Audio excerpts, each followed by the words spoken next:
Hi, I'm Jacques Pépin and I'm cooking at home. I want to show you a very simple but very straightforward roasted chicken. Simple. I have a beautiful chicken here, 3 pounds, three and a half pounds. The first thing that I do when I roast it, I remove the wishbone, which is that triangle here that you have on each side here. You can feel it. You cut on each side, then after with your hand, your finger, and you just push it forward to get to the end of it. Then put your finger on the back of it, your thumb in the back of it, and bring it back down.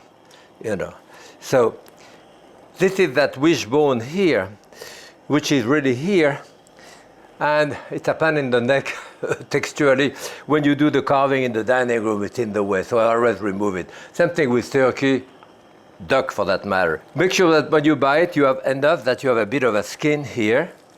The wing I can bring in the back like this, and I can cook it this way, although I tend to like to truss it so that it holds a better shape.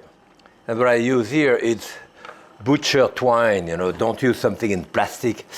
There is about 5 different ways of trussing, with a trussing needle and so forth. This is without needle. And it's relatively simple. I go underneath like this, and you cross above. Then here you go under the drumstick and close it. Then put it on the side here, turn it around, and bringing behind the wing to anchor it. You always do a couple, 2 or 3 turns like this, because when you tighten it, it doesn't open, So a second thing, and that's it. So my chicken is trussed, just like it holds a beautiful shape like this. So I'm going to put a tablespoon of butter there in that, and then the seasoning, just salt and pepper. And I have about, the salt inside, salt it all around. Likewise with the pepper. I will do some inside, and then a little bit on the other side.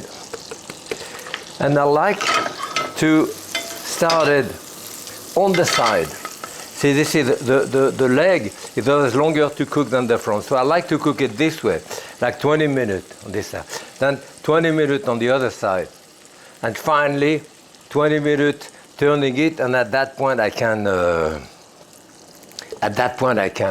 baste it, So here, this should be here. So here I would start it on this side here, roll it a little bit in butter, then turn it around, go it this way, and that's going to go 425 degrees, 20 minutes this way to start. So my chicken is 20 minutes now.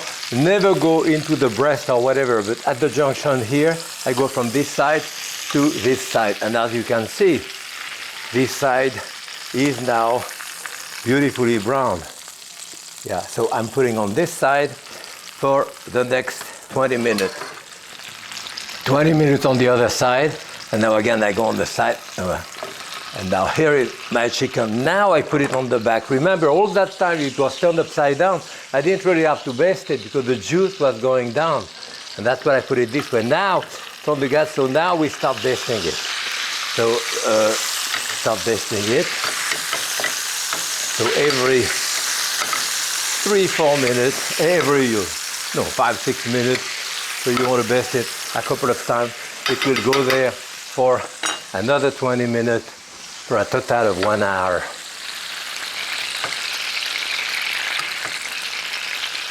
Beautiful, right? Okay, now my chicken is cooked. As you see, I glaze it a few times. Glaze it like this. Perfect roast chicken. One thing that you don't do now, often people do, they cover it, with a piece of aluminum foil or whatever. For me, it tends to put moisture in it, and the moisture kind of softens it, and it ends up being kind of reheated. So here, as you see where I put my fork here, there, but never, and I look at the color of the juice. The color is white. Okay, the chicken is cooked. So I put it there and leave it to rest for a couple of minutes before we carve it. Now we do the juice. And of course, I could have done it in a pan which is not non-stick. In a sense, it would have been better for the sauce because on a non-stick, the crystallization of the juice, it doesn't stay in the bottom of the pan, it separates. So here I'm going to remove, well, most of the fat. Maybe I leave a tablespoon or two of fat. And I will deglaze that with half a cup of chicken stock. But remember that what you have in the bottom, those things here, that's the glaze. That is the juice of the chicken who solidified in the bottom of the pan. And the process of deglazing is to add liquid to melt all of that type of thing, you know, to melt it. And now I say here, what I want to do here, again, removing the clear fat, and that clear fat is great to saute potato or anything like that. But the bottom, if there is any juice, I add it to this. So let's see. I could have a dash of salt. Instead of salt here, maybe I will have a dash of soy, just to give me a little bit of color.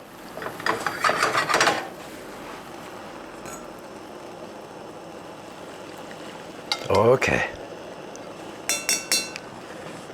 So here I have about a good half a cup of natural juice, and I'm going to thicken it with a bit of potato starch. I probably won't use all of that. A little bit of cold liquid you have to do. I have stock here. You always dilute it.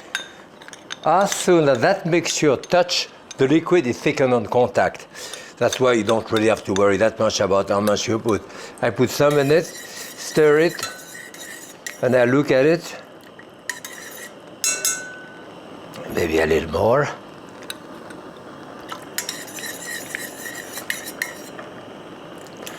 Until I like the texture that he has. A dash more. Okay. And now I want to show you how to properly carve the chicken. So, first thing, of course, don't forget to remove the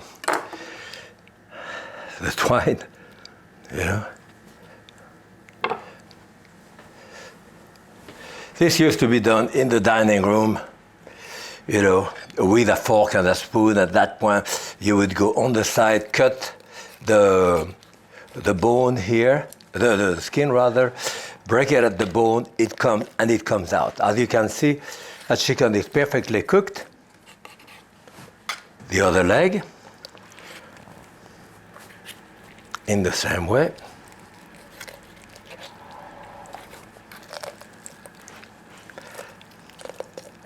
You cut there and you pull out this. Now here you have the joint of the shoulder.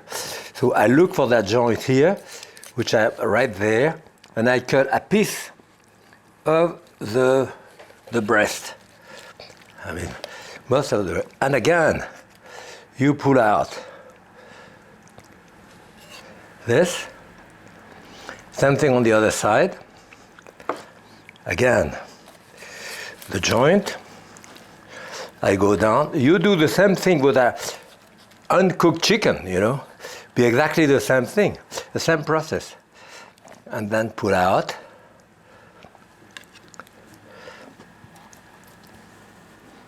Yes. So the two legs, the two breasts. Now we have what we call le bréchet, that is the white meat here.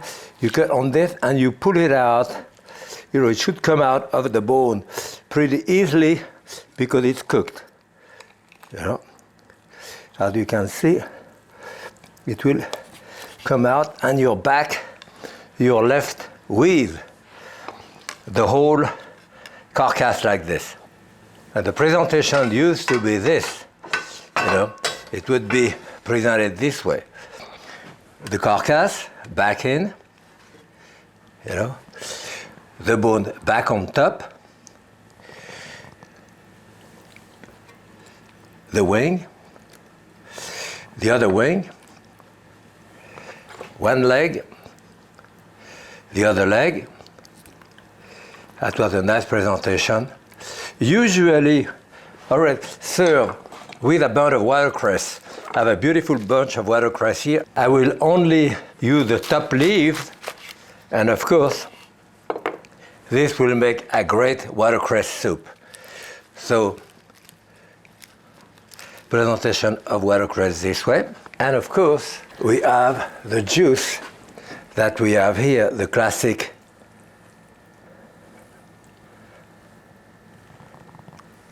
and this is it. Perfectly roast chicken with natural juice. Happy cooking!